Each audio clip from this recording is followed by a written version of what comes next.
Kant then, in the next to the last paragraph in the first preface of the Critique of Pure Reason, says, quote, "Such a system of pure speculative reason I hope myself to deliver under the title Metaphysics of Nature, which will not be half so extensive but will be incomparably richer in content than this critique."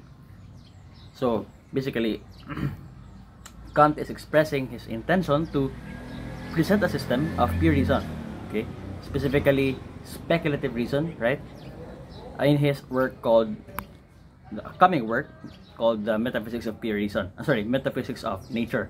So he anticipates that this work, okay, will be more content rich, okay, will be rich in content compared to the Critique of Pure Reason.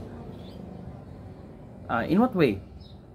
First, Kant then emphasizes that in the Critique of Pure Reason, he had to do a lot of things that he does not have to do in the work called Metaphysics of Nature. So he says, quote, "which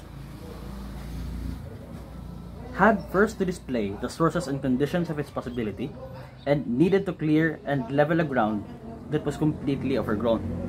Okay, so I think basically Kant is saying here that he first has to go to the conditions of possibility and the sources of reason, okay, of pure reason, and then he also had to clear and level a ground that was completely overgrown. If I'm not mistaken, he means here that he has to refute existing errors in how these are being conceptualized. Okay, so basically in the Critique of Pure Reason, Kant had to lay the foundation by elucidating the sources and conditions that make pure reason possible, right? And further, he had to overcome the challenges posed by existing philosophical frameworks, right, and establish a solid groundwork for his ideas. So he does not have to do that in this second work, in the Metaphysics of Nature.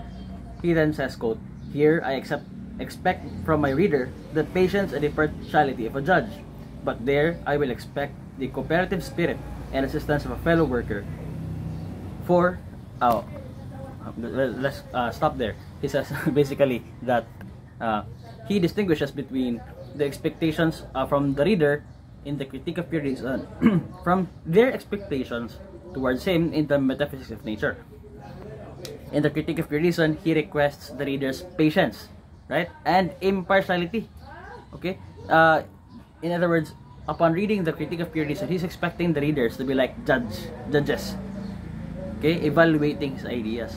Whereas in the Metaphysics of Nature, he wants the reader to be in a cooperative spirit, okay, he envisions a collaborative effort in further developing his system. So he slows basically he's not in defensive mode in Metaphysics of Nature, whereas he is a bit in that mode in the Critique of Pure Reason. So he says, quote, for however completely the principles of the system may be expounded into critique, the comprehensiveness of the system itself requires also that no derivative concepts should be lacking, which, however, cannot be estimated a priori in one leap, but must be gradually sought out. So, basically, Kant acknowledges that even though he thoroughly explains the principles of his system in the Critique of Pure Reason, the comprehensive nature of the system, right, of the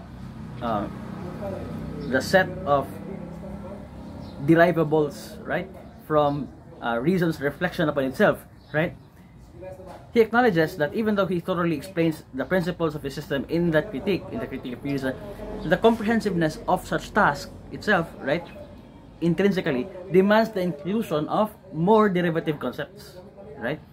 However, these derivative concepts, okay, these corollaries, these derivative concepts cannot be determined in advance, right, in a priori. So, but instead it must be discovered gradually through careful investigation, right. Therefore, he says, quote, likewise, just as in the former the whole synthesis of concepts has been exhausted, so in the latter it would additionally be demanded that the same thing should take place in respect of their analysis, which would be easy and more entertainment than labor. Okay, so basically Kant is suggesting that in the Critique of Pure Reason, he has thoroughly explored the synthesis of concepts, meaning he has examined how concepts are combined to form a comprehensive understanding.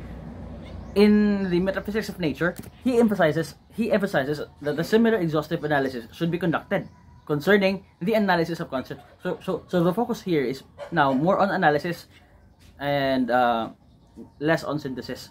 So he implies that this analytical task would be a bit easier, right, and more enjoyable than laborious, because he'd only be teasing out what has already been there, right, from the very beginning.